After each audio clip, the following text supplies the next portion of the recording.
And welcome back to the BSD YouTube show. As always, your host, Patrick Kerbler. And tonight I'm only joined by Tim Aiden. Jarrett could not make it. Tim, how are you doing on this December 17th? Is your Christmas shopping all done? I hope so, for your sake. Yes, actually, I finished it last week. I like to get these things done well ahead of Christmas, so I'm not as I just hate being rushed in general, and plus I'm going up to PA for the holidays this weekend. So Gotcha.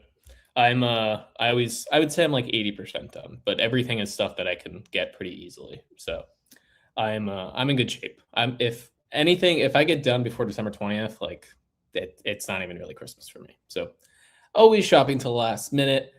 Anyway, Penn State will be playing in 10 days at the Pinstripe Bowl, but that is not going to be our focus tonight. We'll talk Pinstripe Bowl coming up next week when we preview the entire game, which sounds like Clemson's going to be down a lot of players. Sounds like Penn State's going to be down their fair share of players as well. But tonight we're going to be talking assistant coach hires. We're going to be playing a little game of basically who do we want to see, who's most important player-wise for Penn State to keep, and then we'll do some quick picks on who we think wins these college football playoff games this coming weekend. But Tim, we'll start with the assistant coach hires and just pulling up my notes. So we have the following confirmed. Taylor Moser is going to be the offensive coordinator, tight end coach, or at least we think.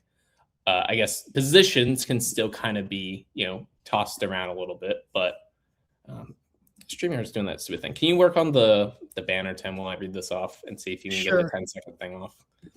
Anyway, Taylor Moser will be the offense coordinator. Jake Waters is coming on, one-time Penn State recruit from JUCO, decided to go to Kansas State instead.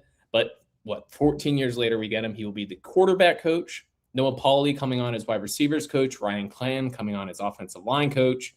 We have Deion Broomfield, who's listed as secondary. My guess is that will be safety. And then we know that Terry Smith is going to be staying on as associate head coach, and more than likely will probably be the cornerback coach as well, although that is still TBD. Everything else is still a bit up in the air, and we'll talk about all these guys, but I think like probably the most important place to start, or the most pertinent place to start, is with Taylor Moser. Tim, what were your thoughts on Moser getting the nod for the offense coordinator position? I wasn't exactly thrilled about it, if I have to be honest with you. Well, initially maybe I furrowed an eyebrow at it because I guess you figure maybe he's going to go for, I don't want to use the term splash hire because splash hires have kind of backfired for us lately, but maybe a little more of a prominent name perhaps. I have a question. Real quick. What, like, because, I was, tweeting about the Moser. What makes it a splash hire versus just like not a splash hire? Like, is splash hire just like flat out spending money? Is that what deems a splash hire? Like, is anyone, if we get excited about it? It's a guy who's proven himself, who's put up some prolific numbers at wherever they've coached at. Okay. That to me is splash hire. All right. But usually, yes, that correlates so that teams are going to spend a ton of money to get that person who's been producing pretty good. So that's my term. That's what I use for splash hire. But anyway, yeah. So maybe not the sexiest name or splash hire, but the more I thought about it and also just looked more into it, I found this. I couldn't find out. But it was like a Twitter where they shared. It's like a bunch of clips of Taylor Moser in interviews, and dude is just so relatable to players to see. And he talks about how they do like polls for certain reality shows. Like I think he mentioned The Bachelorette or something like that. And this is the positive. He had some pretty like off the wall stuff, like in an endearing way. But also, look, the thing for me is, it all comes back to Matt Campbell.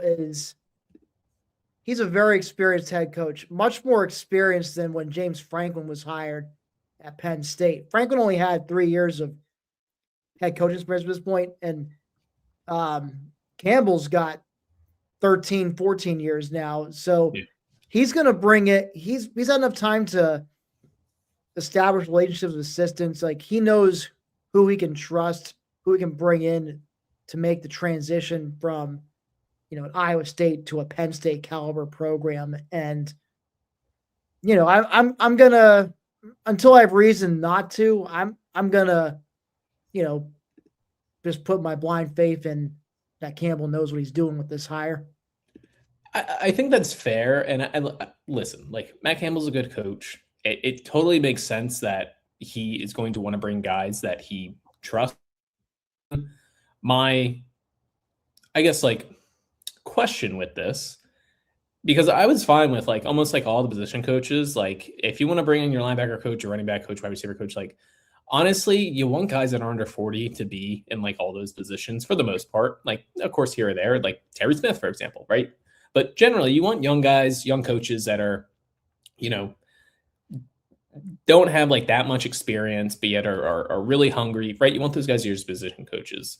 I did think that just with the salary pool being what it is at Penn State compared to Iowa State, that offense coordinator and D coordinator would be two spots that I'm not asking for like a splash hire, but like, Matt, you have more money now, right? It's the same thing like with me and you, Tim, right? Just as normal day-to-day people who, have some money but don't have a ton of money, right? If you are all of a sudden start making $2 million, maybe we're going to buy a different car. Maybe we're going to get different clothes. Maybe we're going to buy a different house. And that's almost how I looked at it with Campbell, an offense coordinator, defense coordinator, of like, listen, it's fine if you like Taylor Moser and if you think he's going to be the next, great offense coordinator and he's a guy that's going to be future head coach 5 years from now, like, I 100% down, completely get it. Like, I'm not saying it's like a bad hire. I just think that the salary pool at Penn State should have opened up different avenues. And we'll talk about defense coordinator because it sounds like some of those different avenues might be happening on the defense coordinator side of things. So, and Pat, that was my only thing with Moser. Go ahead, Tim. So, question for you then: who do you think Penn State should have gone after then, if not Taylor Matt? So that's a great question, and that's one I don't have a great answer to, because I will be honest, there's not like a ton of guys out there that like really, really pique my interest. Like, it's even funny compared to, a couple years ago when Andy Kolodnicki was hired. Like, I really liked Kirby Moore. I really liked Colin Klein when he was at Kansas State. I really liked Andy Kolodnicki was the third guy in that group. I really don't know who I would pick now. Moore and Klein are head coaches now, about to be head coaches. Yeah, and it's also just because kind of what Matt Campbell wants to do as an offense is honestly not that different than what Andy Kolodnicki's been doing, right? Like, power rushing game, multiple tight ends, AKA basically he doesn't want to completely open up the offense with 3 wide receivers, 4 wide receivers, air raid, spread, veer and shoot, like that type of stuff. And that's where a lot of like Pitt's offense coordinator, for example, I believe his name is Cade Bell. I think he's a really good offense coordinator. I think that he's going to be someone that is not at Pitt very long.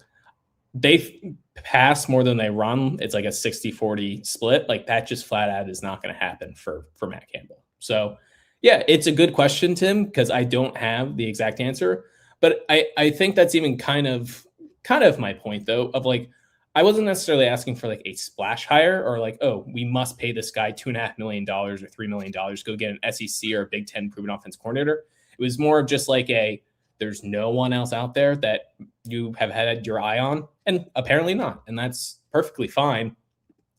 I just would have liked a little bit better results for Moser, just to read off the SP plus stats for Moser's offenses the last 2 years. So they were number 44 in 2024, which is fine for Iowa State. I will say it was 9th in the Big 12, which, okay, so a middle of the pack, even below average Big 12 offense. And then this past year, the offense finished number 62 overall and 11th in the Big 12. And now a big part of that, Iowa State really struggled with some injuries, including with Rocco Beck, who now is having shoulder surgery. It was his non-throwing shoulder, but still, I just, and we'll talk about it with defense coordinator. I was just hoping for, maybe something a little bit new now that you're, have a much bigger salary pool. But Moser seems like you said, seems like an interesting guy. I know, I can't think of who did it, but somebody said he's a hockey guy, which, I love and think that really fits with what Penn State kind of wants to do as an offense, keeping this, power rushing attack. So we'll see. So we will see. Other offensive hires. So Jake Waters, Noah Poley, Ryan Clanton. Any of those three like really stick out to you? I know we talked about Noah Poley a couple of weeks ago, or I guess it was last week. Is he someone that still we're crazy excited about? Because I know I am. Oh, I love the Poly. That's probably if you're gonna point to any of the assistants that you can say like, oh, that is a splash hire. Like I say, it's Poly. I think I may have mentioned on the last show we did that probably his most prized current NFL player is Christian Watson with the Packers, who he coached at North Dakota State of all places. But the fact that he's churning out NFL caliber receivers at North Dakota State and then went on to do so at Iowa State. This is what Penn State needs. They need this kind of shot in the arm in the wide receiver room because, man, it's been abysmal the last few years under Marcus Hagen's. So that, and also Jake Waters sticks out to me because I'm sure you're old enough to remember too, back when he was heavily rumored to be coming to play under Bill O'Brien. Yeah, God spoke to him in a dream, said he needed to go to Kansas State. Yeah, and then 11th hour chooses Kansas State instead. So, and that did lead to the start of the Christian Hackenberg era as a true freshman. Otherwise, Hack would have been playing a year or two behind him. But yeah, now he finally this time around, Penn State does land Jake Waters as a coach, and I like it. He seemed like did a decent job as coaching up Rocco Becht at Iowa State, and Ryan Clanton. The dude. Do you see a picture of him? Like, guy just looks like an offensive line coach. I mean, just big, bulky, like has that kind of truck driver look to him. So, I'd say I'm a fan of the offensive hires so far. Yeah, Noah Pauly in particular, I think is the one that just for all Penn State fans is going to stick out just with what wide receivers have been the past couple of years. It is funny that we do say like how bad the Penn State wide receivers have been. Doesn't it feel like it's been like a decade when it's really just been 2 seasons? Like Parker Washington and Mitchell Tinsley were like good wide receivers, like legitimate NFL wide receivers. You go before that, it was Jahan Dotson and KJ Hamler, like. It really has only been 2 years, but for whatever reason, it does feel like so much longer that Penn State has not been able to develop wide receivers. I guess there was a 2018 season where they seemingly dropped every single pass that was thrown to them, but still, Noah Pauly, exciting guy. 2 names that are potentially sticking around. On3 has reported this, and this is public information, so not trying to take paywall stuff, but Dan Connor and Deion Barnes, the expectation is that they will be retained. Once again, it's figuring out titles and stuff like that. Dan Connor being linebacker coach last year, Deion Barnes being the defensive line coach the past couple seasons. I know I've said this a lot. I am curious if they do go with a Deion Barnes as like a defensive end coach and they try to bring in a defensive tackle coach, whether that was Iowa State's, Eli Rashid, who's been with Matt Campbell since 2009. They've been coaching together, so a long, long history. Or potentially Elijah Robinson, who was at Syracuse, was their defense coordinator, got demoted, and looks like he's going to be looking around. There was at one point a rumor he was going to go to LSU. That stopped. It sounded like Nebraska was getting involved, but Penn State was mentioned as well. So any of these other, on the defensive side of the ball, whether it's Deion Broomfield, keeping Terry Smith, Deion Barnes, Dan Connor, any stick out to you, Tim? Well, I think the big thing to me is potentially keeping Barnes and Connor. Those were, I've been a fan of having them coaching their respective positions. How important is it to have the letterman on staff? I think, especially in this case, I think it's pretty important. They're like your connection to the past, and they can help a guy like Campbell who's not an alum. Of course, he says he grew up admiring Kerry Collins and Kajana Carter and and Kyle Brady, but he never actually went there, played there, or coached there. So they can help a guy like Campbell transition more easily and understand what makes Penn State football unique, makes it what it is, and of course also they got their own recruiting connections. and players already are familiar and enjoy them. That's especially been the case we've seen with Terry Smith when he was the interim head coach. So, but keeping Smith and it sounds like hopefully it'll be confirmed, but keeping Barnes and Connor as well. I mean, that's huge, keeping those three guys. Deion Barnes in particular, just with the talent that Penn State, the young talent that Penn State has at defensive end, and I'll know we'll talk about them here in a second when we play this little game. But I really like the defensive end talent, young guys that kind of were thrusted into playing time this year. And if Barnes can keep 3 of the 5 young guys, that's like massive, absolutely massive. Just because Penn State's going to be doing a lot of the transfer portal, but you still want the base of this team to be Penn, like the current roster. So I got a question here from Dave Smeltzer. Says, who do you think will be the defensive coordinator? I'll say I've been seeing rumors heating up for Danton Lynn. John Sauber, I do want to give credit, Center Daily Times did mention on his podcast. So once again, not taking paywall information. He said it on his YouTube show. So so there's been rumors throughout, and Sauber's apparently said it too. As I didn't listen to Sauber's podcast, but I'll take up. So it sounds like Dan Lynn's a name I'm hearing and seeing a bunch right now. We'll see if it happens. I remember we did this song and dance a year ago, and Lynn ended up staying with USC. But who knows? That's the name I'm seeing right now, but I have no idea otherwise. Yeah, Lynn's the only big name that I've really have seen, and again, Sauber's confirmed it, and Sauber's super plugged in. I would really like that. I think I know like it can be easy to look at the USC defense and they're soft and they're still middle of the pack, Big Ten. But one, you look at where the USC defense was before Lynn and after Lynn, it's dramatic improvement. And just like generally, like a Lincoln Riley team is never going to have a top 10 defense. Like you're never going to see. It doesn't matter how many 5-stars they sign on defense.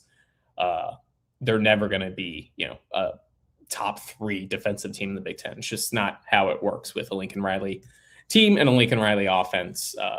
Because man, if they're able to get a top 3 defense with a Lincoln Riley offense, I mean, you're talking about one of the greatest college football teams potentially of all time. But really like the things Lynn has done. Yeah. I really like the things that Lynn has done. Guy that definitely seems like he will be a future head coach. And I just like, even from like that perspective, like obviously a Penn State graduate, but I don't think a guy that has had that many ties with the program since he left in 2011. So would be good, if anything, just to get him back in, just to, hopefully remind him why he loved Penn State so much, to spend 4 years here and play here for 5 years. I don't remember if he was a redshirt or not. But he's a guy that I think, is future head coach and potentially an NFL guy as well. So.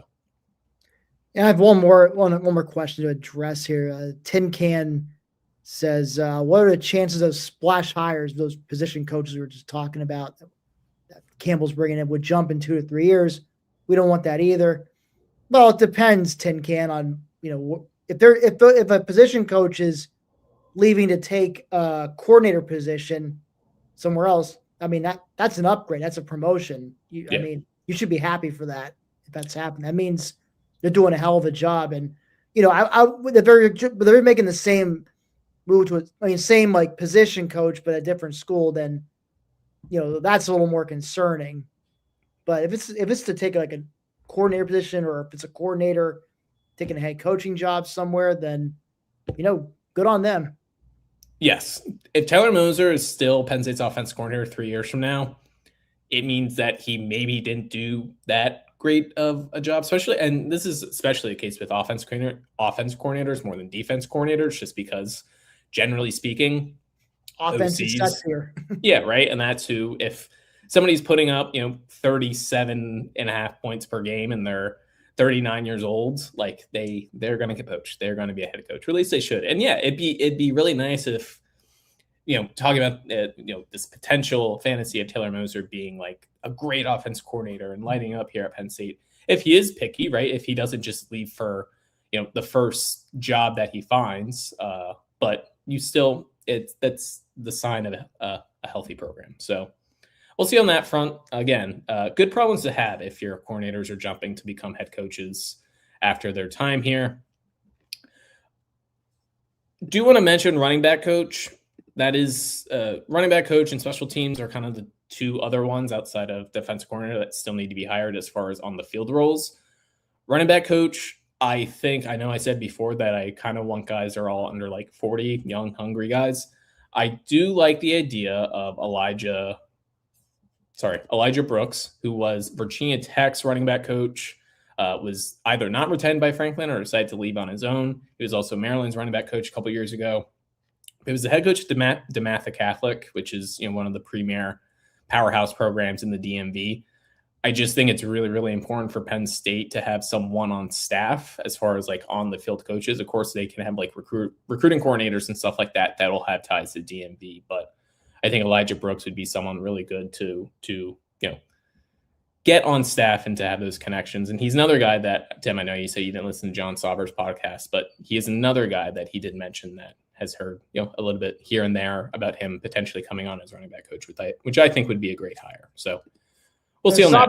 Sauber's a guy I would trust. I mean, working for the Center Daily Times, he lives in Center County and has probably got connections that national reporters may not quite have. All right, time of the show. We're going to ask you guys and beg and plead to please subscribe to the YouTube channel. Please like the videos as well. Last time I checked, Tim, we were at 555 subscribers. Let's make sure we keep on increasing. Trying to get to 1K, 1,000. Yes, 1,000 is the new goal. Make sure you guys are liking the videos as well. The more likes the video gets, the more likely it is to pop up in someone's feed when they search Penn State football.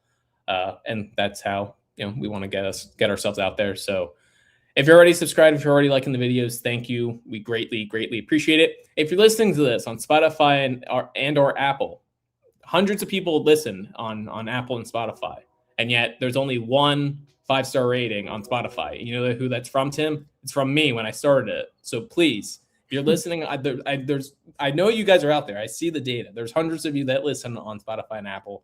Please give us a 5-star rating. That will help out a ton as well. All right, Tim, the transfer portal doesn't open until January 2nd. Thus far, only one Penn Stater. Well, I guess if you don't want to count Joey Schlaffer, who went in the middle of the season, but Elliott Washington announced that he was going to be entering the portal. No one else has, though. So everyone else is still with the team practicing. I anticipate that we will see quite a bit of portal movement despite that, even for people that will be playing in the Pinstripe Bowl. So I wanted to play a little game of who do you think is more important for Penn State to keep? Not to say that I think we're going to have 5 different rounds of this, so this is 10 players total. All 10 would be fantastic and great to keep at Penn State. But for each round, you can only pick one, and I'll ask for your reason why. We'll start off with tight end, Tim, which is going to be an important spot with Taylor Moser, somebody who uses a lot of 2 or even 3 tight end sets, the same way that Andy Klodenicki did. Who is more important for Penn State to keep, Andrew Rappleyea or Luke Reynolds? I would lean towards Rappleyea. I'm really impressed with how he's looked post-injury. Like he's kind of looked like the total package in terms of blocking and receiving. Reynolds, he definitely has that athleticism and he's got that potential. He kind of reminds me a bit of when Mike Gesicki was like only a sophomore, which is what Luke currently is, and was struggling, but then, got it together his junior and senior seasons. But similar to Gesicki though, Reynolds is not a good blocker. He's more of a glorified, like tall receiver. But if I had to choose between one, I'd go with Rapp. So this is a nice one for me because no matter whether it's Rapp or whether it's Reynolds, and say they come back next year and have 50 receptions, I've said great things about both of them, so I can clip that and then say, see, that this was my guy all along. Rapp has always been my personal favorite, though. was happy to see that as he got, healthier and healthier this season, or got, farther away from his season-ending injury last season, that he got more and more playing time. So I just think he's best all around as far as blocking goes, as far as receiving goes, kind of just a blend of everything that you want in a tight end. So I am definitely on keeping Rappleyea. I think he would be a really great fit for what Matt Campbell and Taylor Moser want to do. All right, this one's staying offensive side of the ball, but two different positions. So it's kind of, what do you value more? Cooper Cousins, who didn't completely live up to expectations this year, but still someone who, I'm pretty confident is going to be a starting level, either in the Big Ten or SEC type player, or Kobe Howard, who's, is the best wide receiver in Penn State fans' imaginations and minds, and might be the actual best wide receiver on the roster if you listen to the Pat Kraft leaked audio. So who would you prefer? Who's more important for Penn State to keep, Cooper Cousins or Kobe Howard?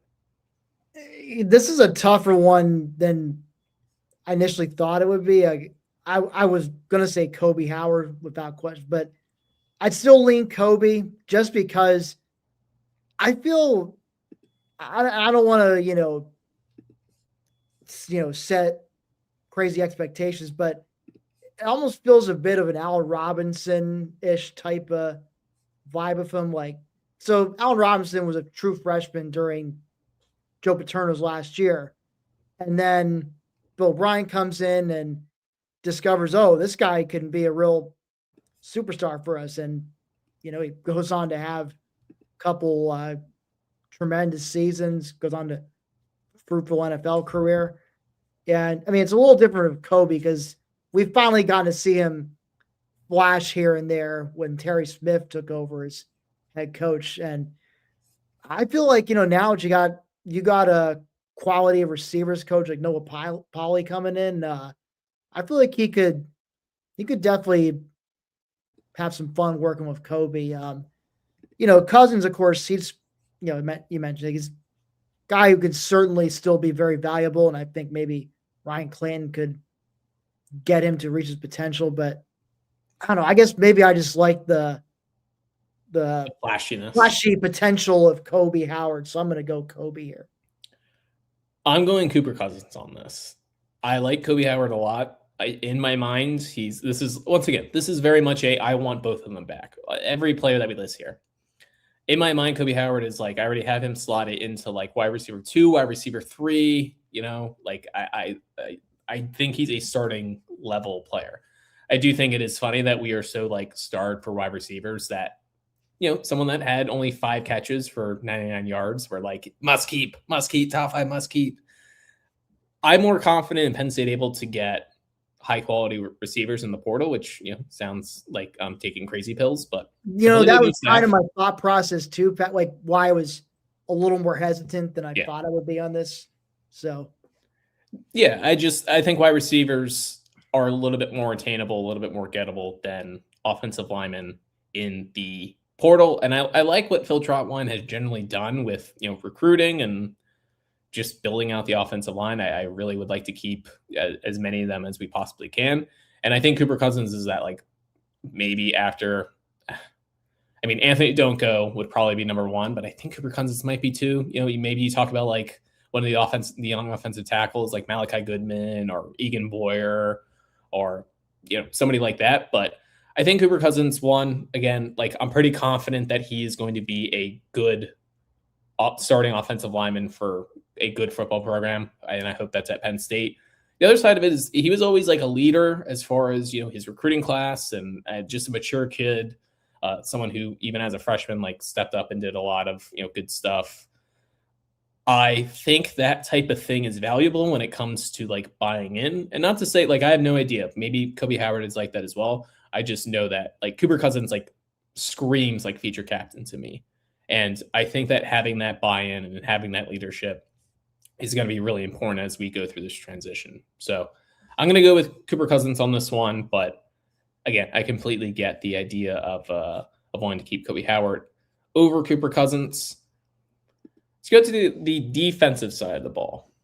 Xavier Gilliam, or King Mac, who really came on as the season went on. And I will say, I made this list before today. I don't know, Tim, if you saw some of King Mac's quotes today, but he didn't really mince words when it came to what the last guy was, kind of what went wrong as far as accountability and leadership and things like that. Yeah, that's a guy I definitely want to keep around. But also, like I said, he definitely really came on in the latter half of the season. The play that really sticks out to me still is his interception against Indiana, where he just kind of seemingly flew in from nowhere and picked off what looked like maybe a throwaway pass from Fernando Mendoza, and I think that set up Penn State to take the lead on the next drive. So and of course his quotes today, just talking about how there was a lack of leadership and how the team, despite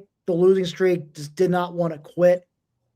And so yeah, you're pulling it up right there. Full quote: some lack of leadership, some lack of people buying in, not having all 100 people locked in and focused on one thing at a time. It's hard to be successful when people aren't on one mission. So quite the quote from King there. Well, I mean, it kind of says what we all suspected. There was just a lack of leadership and cohesiveness, and there's definitely some people going, I don't say going rogue, but just people who are more concerned with their own individual needs than those of the team. So, all right, who are you going with here? I'm going with King Mac. Okay. In case I didn't make that clear enough, I'm King Mac. I thought so. I'm going with Gilliam here, and I don't think. Again, I want all these guys to be clear. Kind of similar idea. Like, I'm more confident in Penn State able to get like a safety in the portal if they need to than I am them getting a defensive tackle. Because Tim, if you are 6'2", 300 pounds, and you enter the portal and you played Division I football at some point, like there are teams out there that will just give you $250,000 like that. Like they don't even need to watch like the film. They're like, oh, big guy that's 300 pounds that was on Penn State's roster at one point, like we will give you a ton of money. So I just value that a little bit more. I know Xavier Gilliam didn't necessarily didn't have the gaudiest of sacks this year. I think he only had half a sack and 2 tackles for loss or something like that. But I just think that, only a redshirt freshman, somebody that's going to continue to get bigger, continue to get stronger, more experienced. I just don't want to, just with Penn State losing Zane Durant and losing Alonzo Ford, I don't want them to lose their, what would be the most experienced defensive tackle on the roster. So if, they're probably still going to have to bring in defensive tackles in the portal, even if they get Gilliam, I would just rather Gilliam be part of that room already rather than having to replace him as well. So I'll go with Xavier Gilliam on that. Defense, once again, we're going with linebacker, Matt Campbell, or defensive end, one of those young defensive ends that I was talking about when we were talking about Deion Barnes, Yevon Kamaju. Who would you rather stay at Penn State? I would keep Kamaju. He's true freshman, but he's definitely showcased some real potential. I know Chaz Coleman's the name everyone mentions as true freshman D lineman who's flashed, but I've been impressed with what I've seen from Kamaju so far. And, Campbell's only got one more year of eligibility left anyway. And I'd rather keep the guy who's true freshman already showcased potential when you can still have them for up to 3 more years, perhaps. Yeah, this is a super easy one for me as well. I would rather have Kamaju. Thought Matt Campbell was very good. I think that linebacker is one of those spots that, right, I think there's a lot of talk about what is, right, the premium positions, what are most valuable in defense, and defensive end, defensive tackle, cornerback, safety. And I think linebacker sometimes comes in last, and you kind of saw this year what happens if you don't have the depth at linebacker. One injury, and apparently we can't stop quarterbacks from running for 120 yards against us.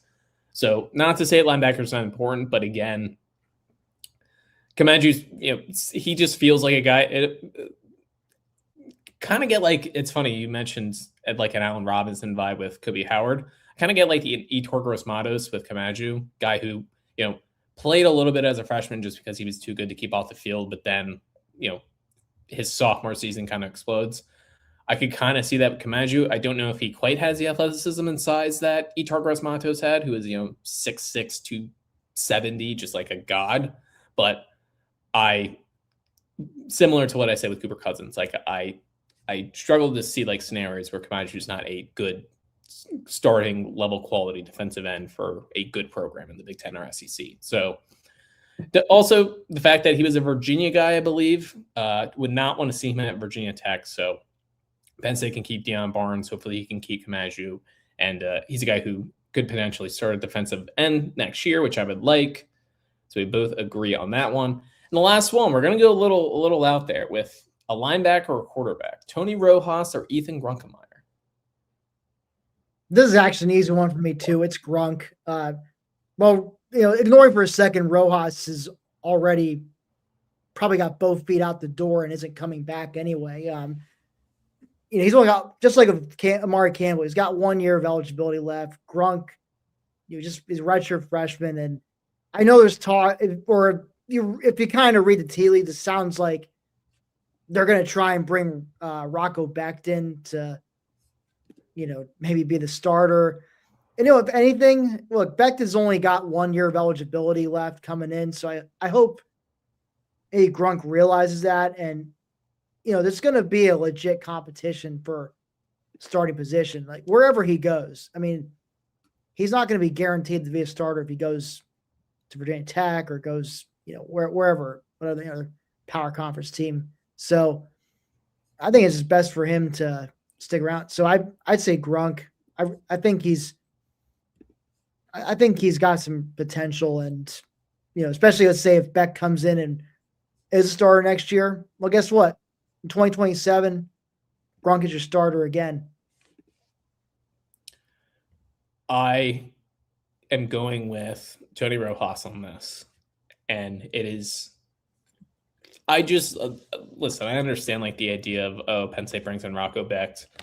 You're able to somehow talk Gronk into staying and being the backup. I just don't think that's just like super realistic. Like if Penn State brings in Rocco Becht, there's not going to be a competition. Rocco Becht will be the starting quarterback. I think Ethan Grunkemeyer understands that, and he's not going to want to be a backup.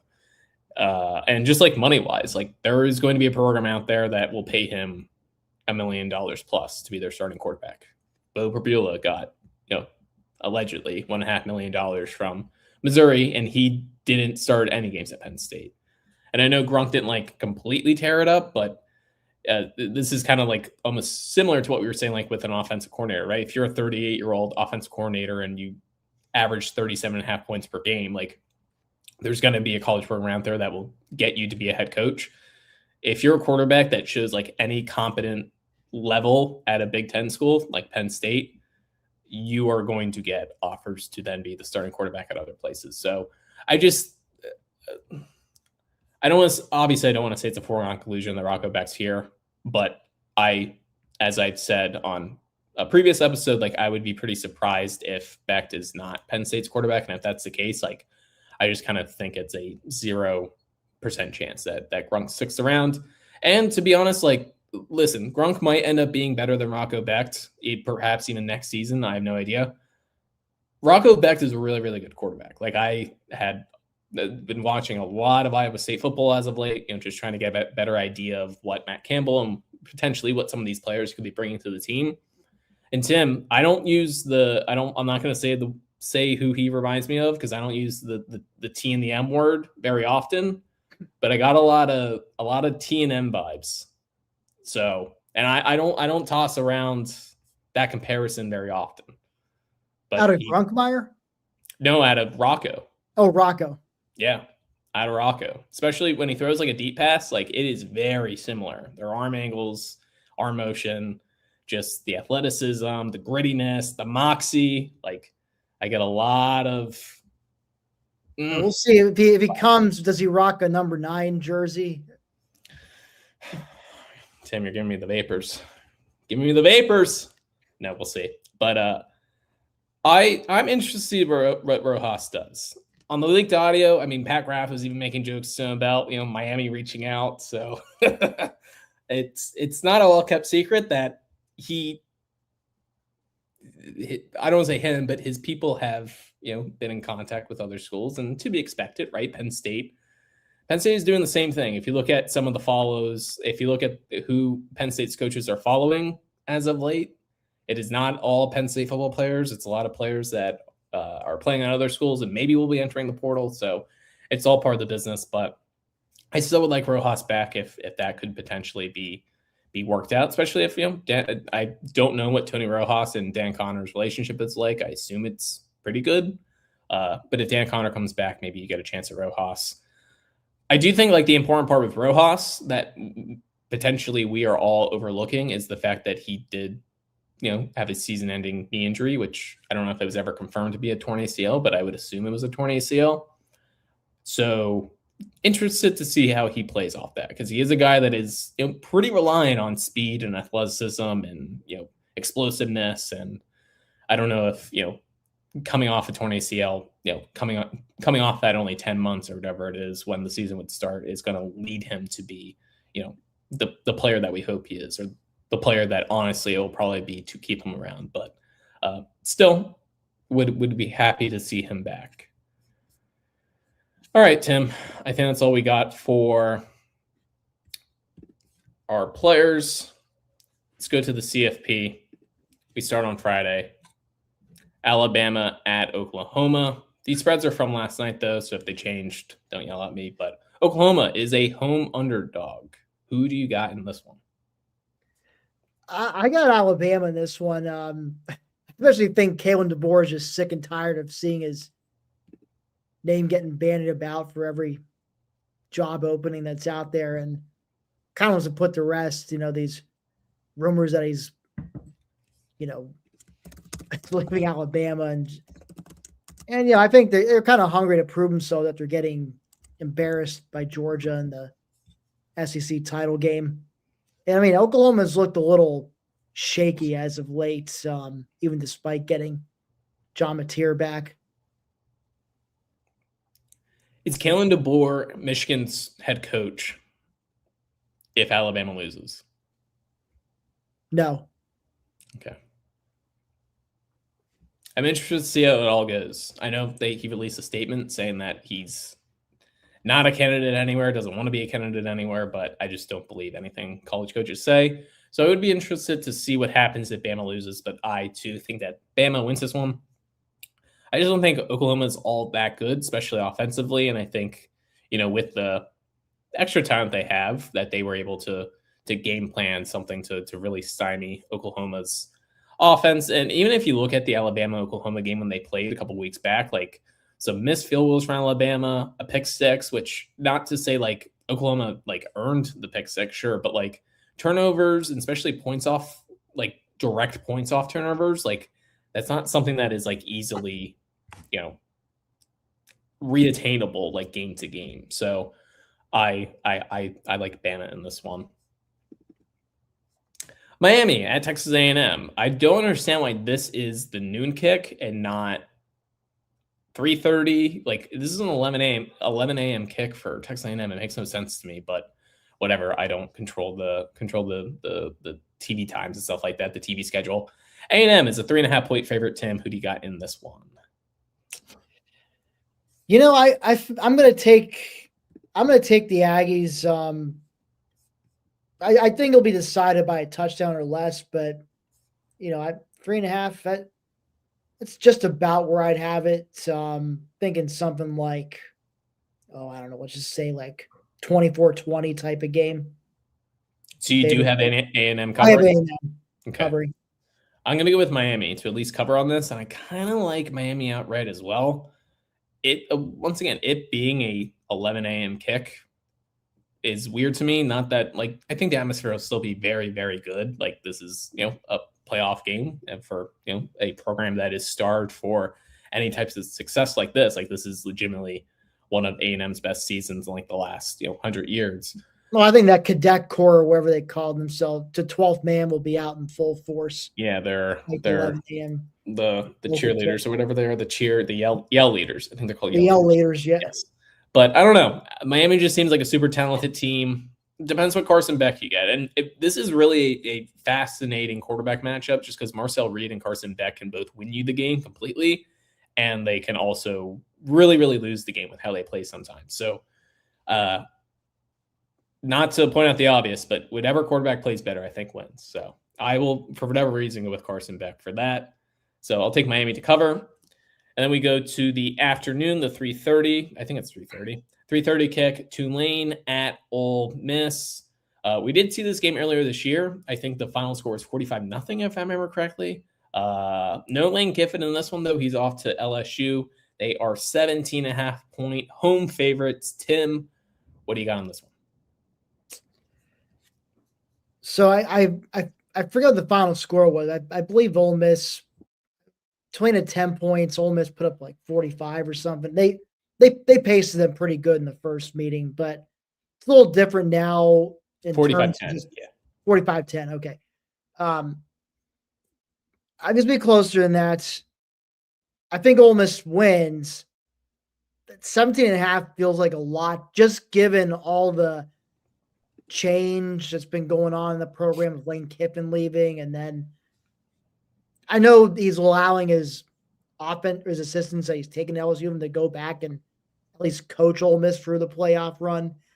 But I have to imagine, for them juggling between two jobs, it's got to be a difficult balancing act. They might be I know they promoted their defensive coordinator, Pete Golding, to permanent head coach. So, but still, it seems to be a lot of distractions going around there, which, and this is also a rematch. So I think, I feel like this is going to be a closer game, and I think Tulane covers. So give me the green wave. Yeah, I had no idea on this one. Like, this is one I will not touch personally, just because, like, I agree with you that I think that there's just a lot happening for Ole Miss as far as coaches that are there, that weren't there, that came back, that are still going to leave. It's just even like the players, like, you're up in the air of like, where are you going to be next season? And like, not to compare programs, right? Like, Ole Miss is sort of like a mercenary program in and of itself. So I don't know if that like helps or hurts, but then on like the other side of things, like, I mean, Tulane's coach is also Florida's coach now. True. Those players, right, are like in this very, not the same boat, because I think, right, all those Tulane guys probably understand a little bit more. Like, okay, Tulane to Florida, like that makes sense. That was less messy than Kiffin's thing. So I just don't know on this one. I'll agree with you, just because 17.5, just that extra half point kind of helps. So I'll say Tulane covers, but man, I don't feel great about it. And then we got JMU going to Oregon. The Ducks are 21.5-point favorites. I think that this is very much going to be a blowout. I think Oregon wins. Stupid. Whoever is at StreamYard and has put timers on automatically for the banners, stop. It's really annoying. Bad StreamYard. 10 seconds. Bad StreamYard. There we go. I got Oregon winning this one, a blowout. So I have, obviously the Ducks winning and covering the 21.5.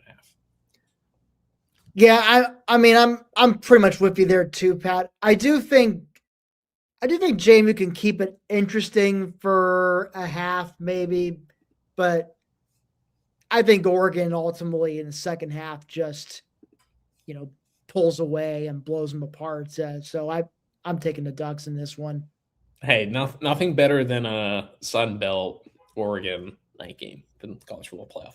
I understand why they didn't want to put Oregon at noon. That completely makes sense, but I don't know. Just this could have been the late afternoon game. I mean, yeah, it felt like Tulane Ole Miss should have been noon. James Madison Oregon should have been 3:30 mid afternoon, and then the night game should have been at A&M. I mean, I suppose that they're worried to go against the NFL, because I think NFL has games at 3 and 6, if I'm correct. Well, that's right, because I think the NFL has Saturday games at this point of the season, so they probably don't want to put their best matchup up against that. That's kind of why they did, I think, SMU Penn State last year at noon. Yeah, I don't know. I can't remember where. I'm sure I saw it on Twitter, but there was something like last year how it was Steelers Ravens, I think, was like the night game, or maybe that was the afternoon game that went head to head with college football playoffs.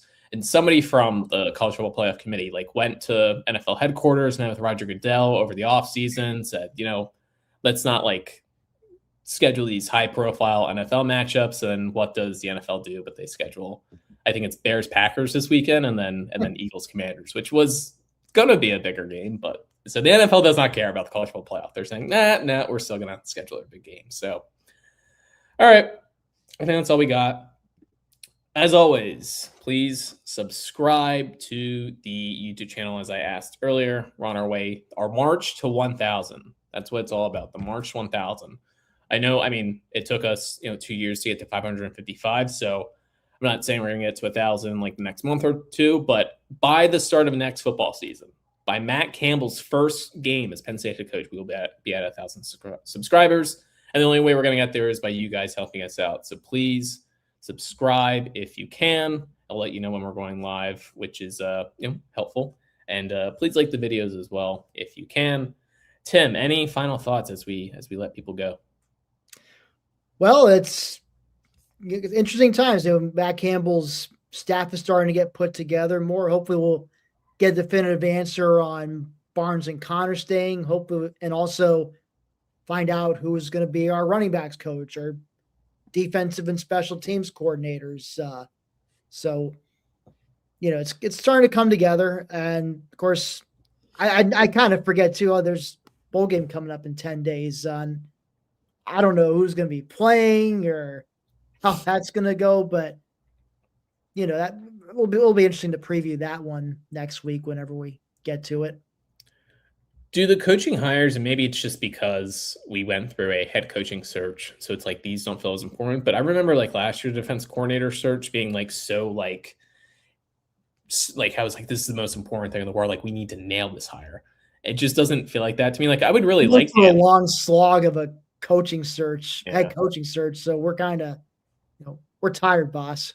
Like I do. I know I don't think we mentioned this, but the optics of Dan Lin turning down Penn State last year, which is what happened. I mean, I still think like Jim Knowles was the absolute like pie in the sky guy, but Penn State definitely tried to get Dan Lin. So the idea of Dan Lin turning down James Franklin one year and then saying, yes, I'll go work for Matt Campbell another year is interesting. Note it. Just putting that in my mind, and I think it would be very funny and something that I would troll Virginia Tech fans on Twitter about. So hopefully that happens. We'll see what happens there, but all right. That's all we got. Until next week. Again, we'll be on next week. I think we're going Monday, Tim. Is that correct? I think it's Monday. We still have to figure it out. Obviously, just with the holidays, we won't be going. I think next Wednesday is Christmas Eve. So we're definitely not doing it next Monday Wednesday. or Tuesday next week, let's say. So we'll be going live Monday or Tuesday next week to discuss the Pinstripe Bowl, talk about Clemson, and hopefully talk about running back coach Elijah Brooks and defensive coordinator Dan Lin, because that would be great. So until then, thanks for watching, and we'll see you later.